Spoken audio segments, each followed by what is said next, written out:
सभी का स्वागत है और हम लेकर आए most authentic and well research answer की ऑफ साइकोलॉजी। ये लेवल 2 शिफ्ट थर्ड साइकोलॉजी का पेपर है और इसका लेवल काफ़ी देखा जाए तो लेवल 2 से थोड़ा सा इम्प्रूव्ड है। और हम आगे ये भी बताएंगे कि किस तरीके से कैलकुलेशन होने की संभावना है, कि कौन स्टूडेंट पास हो सकता है, कौन स्टूडेंट फेल हो सकते हैं, क्योंकि क्वेश्चन पेपर देखने से थोड़ा सा अंदाज़ा लगता है कि किस तरीके से स्कोरिंग होगी। तो सबसे पहले लेकिन इसकी आंसर की हम देख लेते हैं। Which statement is not true as principle of development. विकास के नियम के रूप में कौन सा कथन सत्य नहीं है? पहले का आंसर है A, every stage is equally important for development. विकास के लिए प्रत्येक अवस्था सामान्य रूप से महत्वपूर्ण है।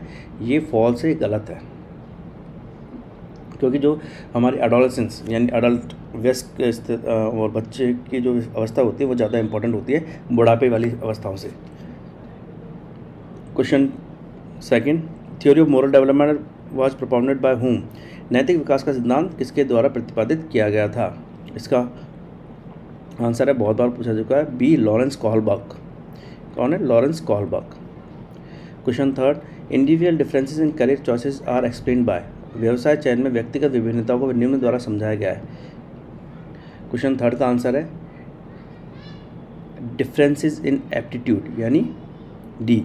ऑप्शन डी इसका आंसर है, अभिक्षमता में अंतर। इसी के द्वारा जो होती है जो व्यवसाय चयन होता है वो एप्टीट्यूड के आधार पर ही होता है। Question 4, role of environment in child development is best reflected by. बाल विकास में वातावरण की भूमिका डैश के द्वारा सबसे सही रूप से प्रतिबिंबित होती है। तो इसका सही आंसर है personality disposition,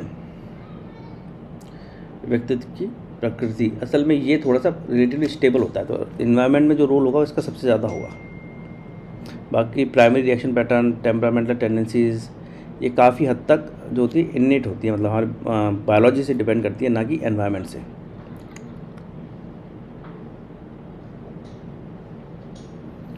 question 5, who has not propounded the trait theory of personality. व्यक्तित्व का शील गुण सिद्धांत किसने प्रतिपादित नहीं किया है? तो क्वेश्चन 5 का आंसर है A, Paul Costa and Robert McCrae. Paul Costa and Robert McCrae. बाकी सब ने एक्चुअली जो ये शील गुण सिद्धांत दिए थे, रेमंड कैटल, गॉर्डन एल्बर्ट और Hans Eysenck. Question 6, which personality test is valid for clinical diagnosis. कौन सा व्यक्तित्व परीक्षण निदान के लिए वैध है? इसका आंसर है MMPI यानी MMPI। मिनेसोटा मल्टीफेजिक पर्सनैलिटी इन्वेंटरी 1930 में डेवलप हुआ था, तब से इसके कई लेवल डेवलप हो चुके हैं, कई मतलब रिवाइज होता रहता है हर 10-20 साल में। जैसे जैसे हमारी जो नॉलेज बढ़ती जा रही है साइकोलॉजी की, उस तरीके से ये डेवलप होता रहता है। Which intelligence theory was propounded by Robert J Sternberg. Robert J Sternberg द्वारा बुद्धि का कौन सा सिद्धांत प्रस्तावित किया गया था? इसका सही आंसर है सी, ट्रायर्किक थ्योरी यानी त्रिआयामी सिद्धांत। कौन सा? त्रिआयामी सिद्धांत। Question 8, which of the following is a performance test of intelligence.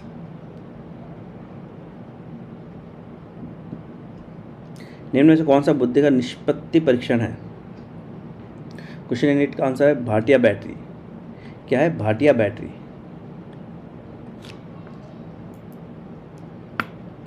Question 9, which of the following concept is not true for nature of individual differences. व्यक्तिगत विभिन्नताओं की प्रकृति के लिए निम्न में से कौन सी अवधारणा सत्य नहीं है? क्वेश्चन 9 का आंसर है learning similarity, B, option B, अधिगम समानता। बाकी इंटर रिलेशनशिप और ट्रेड्स, नॉर्मल प्रोबेबिलिटी, वेरिएबिलिटी, इससे जो इंडिविजुअल डिफरेंस पता किए जाते हैं। ये अगर देखा जाए तो जो लेवल थर्ड का जो शिफ्ट थर्ड का जो क्वेश्चन पेपर है, ये साइकोलॉजी का काफ़ी डिफिकल्ट है जो शिफ्ट सेकंड थी उसके रेस्पेक्ट में। Which measure is not relevant for the education of gifted children.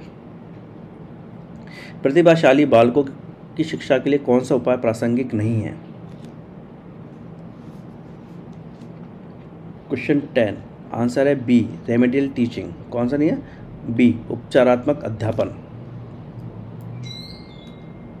Which disorder is a type of learning disability. Question 11, कौन सी विकृति अधिगम अक्षमता का एक प्रकार है? देखिए ये शिफ्ट सेकंड में भी पूछा गया था और शिफ्ट थर्ड में भी आया ये डिसलेक्सिया। कौन सा है? Dyslexia. Which element of maladjustment specifically related decision making, कुसमायोजन का कौन सा तत्व विशेष रूप से निर्णय लेने से संबंधित है। इसमें हमेशा जो आंसर होता है कॉन्फ्लिक्ट, डिसीजन इसी में प्रॉब्लम होता है क्योंकि कॉन्फ्लिक्ट कई तरह के होते हैं। हमें कोई चीज़ पसंद भी है, नापसंद भी है, हम अच्छी नौकरी भी करना चाहते हैं, घर से दूर भी नहीं जाना चाहते, तो कॉन्फ्लिक्ट है। द्वंद्व, 12 का डी, द्वंद्व। According to JP Guilford which is not the characteristic of creative children, JP Guilford के अनुसार सृजनात्मक बालकों की विशेषता कौन सी नहीं है। तो इसके और जो इसका आंसर है वो है एम्पैथी इन थिंकिंग, ए, यानी चिंतन में समानुभूति। बाकी ये फ्लुएंसी, फ्लेक्सिबिलिटी, ओरिजिनलिटी वगैरह सब है।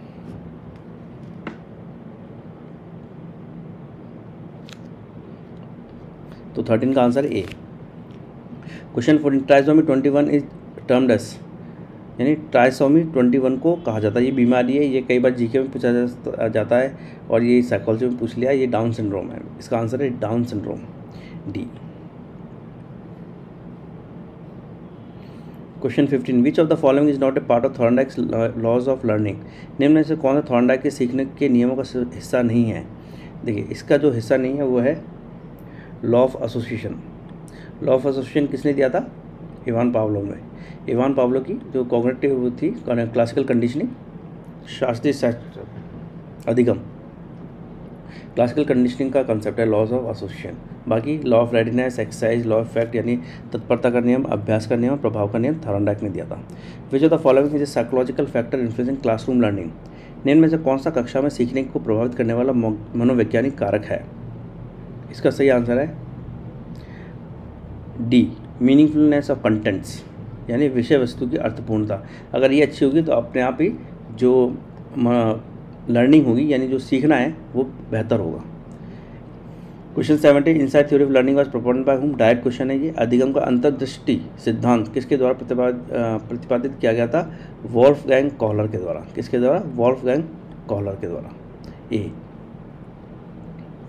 Question 18, which is the final step of problem solving approach of learning, अधिगम के समस्या समाधान उपागम का अंतिम चरण कौन सा है। वेरिफिकेशन ऑफ परफॉर्मेंस, क्या है, वेरिफिकेशन ऑफ परफॉर्मेंस, निष्पादन का सत्यापन। Use of defence mechanism strategy for adjustment was originally introduced by whom, समायोजन के लिए एक युक्ति के रूप में रक्षात्मक युक्तियों के प्रयोग को मौलिक रूप से किसके द्वारा प्रस्तुत किया गया था। ये था मौलिक रूप से सिगमंड फ्राइड ने दिया था, इसको एक्सप्लेन किया था एना फ्राइड ने। क्वेश्चन 19 का है B, Sigmund Freud. Question 20, which of the following is an example of extrinsic motivation, निम्न में से कौन सा बाहरी अभिप्रेरणा का उदाहरण है। ये रिवॉर्ड, क्या, पुरस्कार।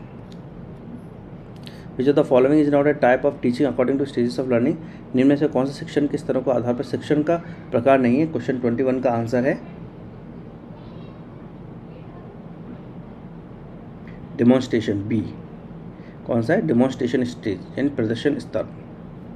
विच teaching learning method was introduced by Dwight W Allen, Dwight W Allen के द्वारा कौन से शिक्षण अधिगम की विधि प्रस्तुत की गई थी। इसका आंसर है माइक्रो टीचिंग, क्या है, सूक्ष्म शिक्षण।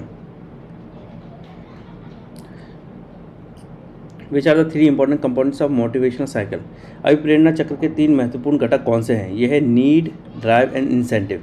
कौन सा है, नीड आवश्यकता, अंतर्नोद एंड प्रोत्साहन।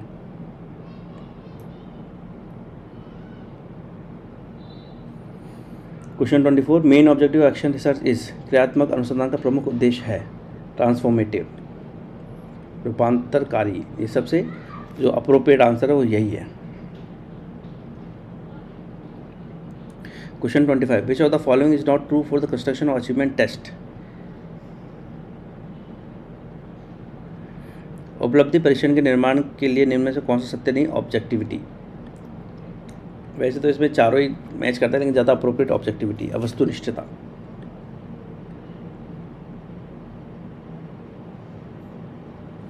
National curriculum framework was introduce in which year, 2005, B. Direct है। विच हमने राष्ट्रीय पाठ्यचर्या रूपरेखा को किस वर्ष प्रस्तावित किया गया, 2005 में। Which assessment type is not related to teaching learning process, आकलन का कौन सा प्रकार प्रशिक्षण अधिगम प्रक्रिया से संबंधित नहीं है। 27वें का आंसर है क्लिनिकल, सी नैदानिक। बाकी achievement, continuous remedial, teaching learning process से ये बीमारी से संबंधित है, clinical. Which question 28, which concept is not related to Jean पियाजे theory of cognitive development. Jean पियाजे के संज्ञानात्मक विकास के सिद्धांत से कौन से अवधारणा संबंधित नहीं है? इसका आंसर है बी एक्विजिशन यानी अधिग्रहण। कौन सा? बी एक्विजिशन यानी अधिग्रहण। Pair of genes that occupy specific location और particular chromosome control the same trait is termed as. Genes का जोड़ा जो विशेष गुणसूत्र पर एक विशिष्ट स्थान अधिकृत करता है तथा समान गुण को नियंत्रित करता है कहा जाता है। 29 का सी एलेली, क्या? Allele. Which of the following is not a stage of psychosexual development proponent by Sigmund Freud. Sigmund Freud द्वारा प्रतिपादित मनोलैंगिक विकास की अवस्था में निम्न में से कौन सी नहीं है? देखिए, ये ऑडिपस कॉम्प्लेक्स स्टेज, ये स्टेज नहीं है, बाकी ये तीनों स्टेज है। ये ऑडिपस कॉम्प्लेक्स तो फेलिक स्टेज का एक हिस्सा है। ईडिपस कॉम्प्लेक्स को बोलते हैं, ऑडिपस, ईडिपस, जो भी चुनना चाहे बोल सकते हैं।